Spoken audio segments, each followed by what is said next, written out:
Hi, this is Music and Message, and this is Justified. I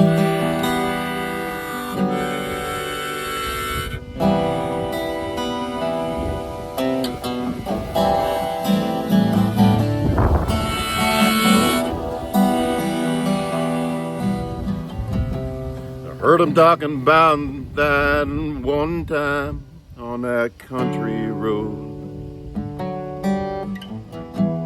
when they went over the line, and that heart hurts late at night.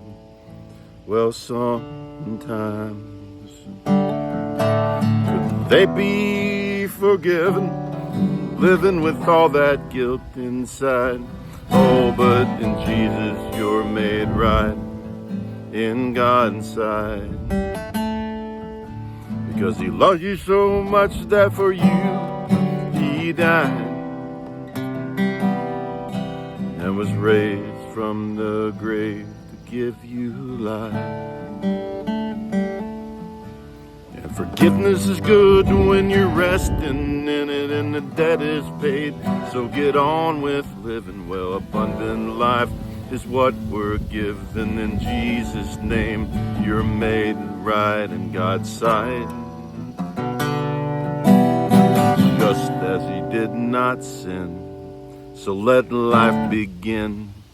You're justified. My friend talks about the drugs and the drinking, his battle with the bottle and the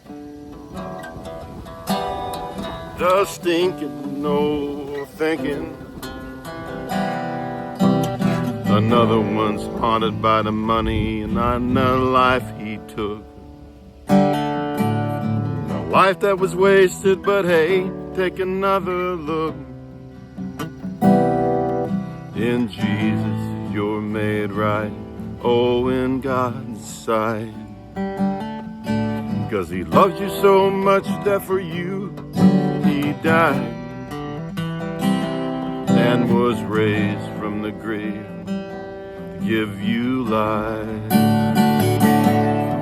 And forgiveness is good when you're resting in it and the debt is paid.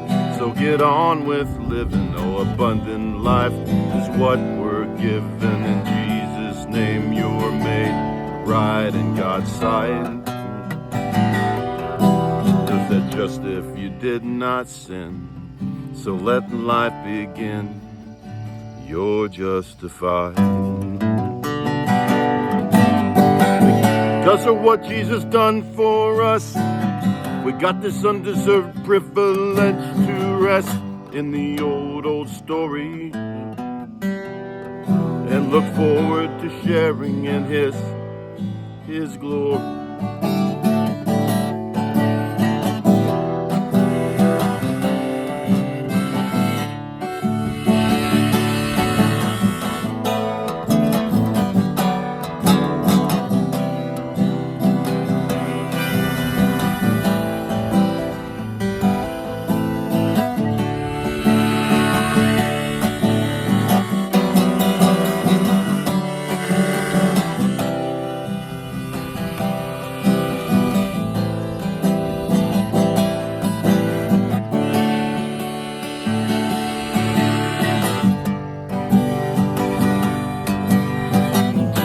You're made right, oh, in God's sight, because He loves you so much that for you He died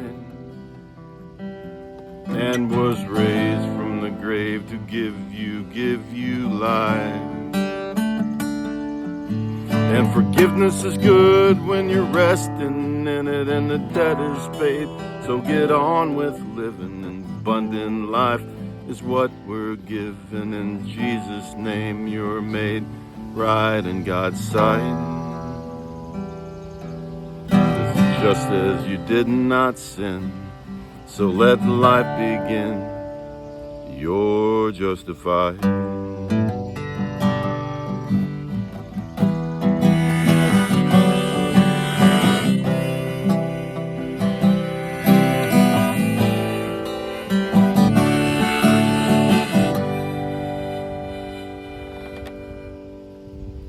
You know, I heard a morning devotion the other day that gave an example that hit home. What if your bank account was overdrawn?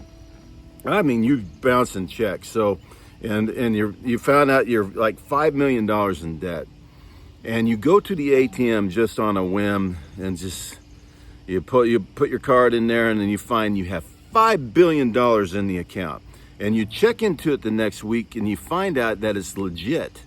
It's a you got an anonymous donor and put $1 billion into your account.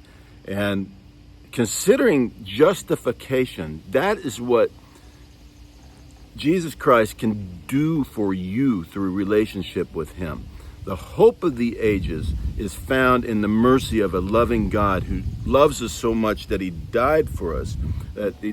God sent his only son to die for us on the cross. Jesus lived a sinless life. And as a holy Son of God, he died there on the cross at Calvary, bearing our sins, paying the payment for our sins that we cannot possibly bear. But God the Father is so holy, he cannot abide by, I've heard, cannot even look upon sin. So Jesus was sent to die on the cross for our sins, to take that price. In Romans 3:23, it says, "For all have sinned and fall short of the glory of God, and the wages of sin is death." And Romans 10:9 says, "If you declare with your mouth Jesus is Lord and believe in your heart that God raised him from the dead, you'll be saved." And the first thing to do is accept Christ Jesus as your personal Savior. If you haven't done that yet, and you're truly ready to take that first step, that commitment, then I recommend the sinner's prayer. If you're ready for that, then you repeat after me. Lord Jesus, I know I'm a sinner, and I know I need a Savior. I believe you are that Savior. Thank you for dying for me on the cross. I confess that you are Lord and believe that you rose from the dead. I turn away from my life of sin to a relationship with you, accepting your free gift of salvation. So today, I place my faith alone in you alone. Please forgive me of my sins. Come live in me and through me. Work through me and take me home to heaven to be with you at the end of my life.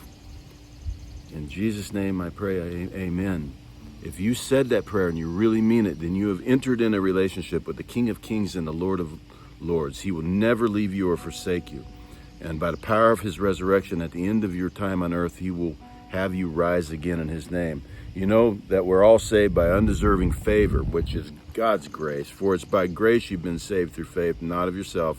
It's a gift of God, not of works, lest anyone should boast. For we are his workmanship, created in Christ Jesus for good works, which God prepared beforehand that we should walk in them. Ephesians 2:8-10. So God does give us things to do after we've come to a saving relationship to him, things that we're set aside to do. And I just want to delight myself in his service and serving him. And I've had a lot of fun doing these things, you know. And what he does is he gives you the desires of your heart when you delight yourself in the Lord. I certainly can't guarantee that you're going to have a windfall of money, but through relationship with Jesus, I can confidently state that you can be justified.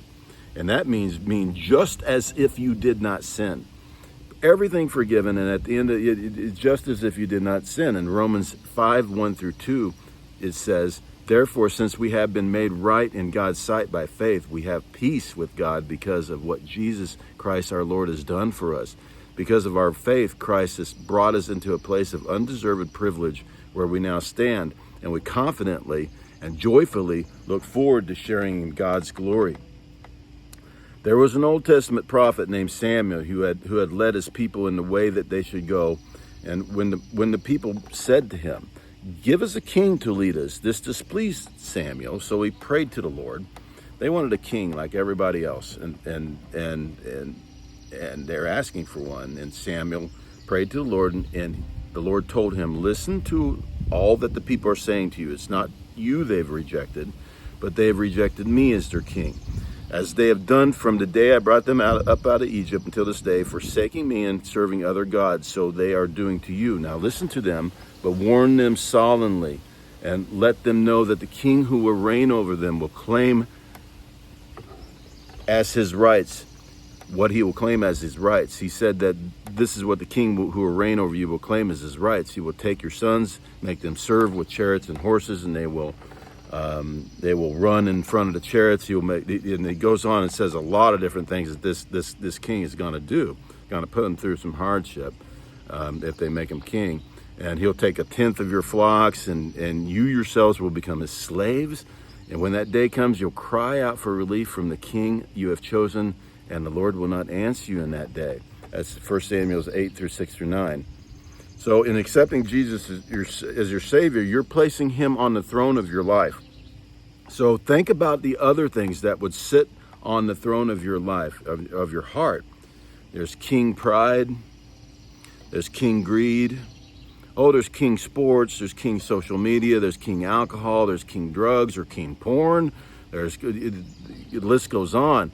What can sit on your heart? Well, anything that we worship more than Jesus is not what God wants for us. They can be hard taskmasters, but every one of them creates unhealthy burdens for us and guilt. It creates that. And we are all works in progress. So in this walk with Jesus, I'm praying for his mercy, his tender mercies, for peace, for joy, for healing, strengthening, and that I'm kept from evil and temptation, that he widens my borders and his hand is truly with me, and the yoke is easy and the burden light. So are you haunted by guilt and heavy weight of sin from the past? Jesus says, come unto me, all you that labor and heavy laden, I'll give you rest. The relationship with him, you can be made just as if you did not sin. You can be justified. In Jesus' name, you're made right in God's sight. Because he loved you so much that for you he died and was raised to the grave to give you life. And forgiveness is good when you're resting in it and the debt is paid, so get on with living. Abundant life is what we're given. Well, in Jesus' name you're made right in God's sight. Oh, just as you did not sin, so let life begin. Hey, you're justified. You have a fantastic week in Jesus' name. And just so you know that this is not AI, there's the background. Folks, Jesus makes the wind blow and the thunder roll. You have a blessed week in Jesus' name.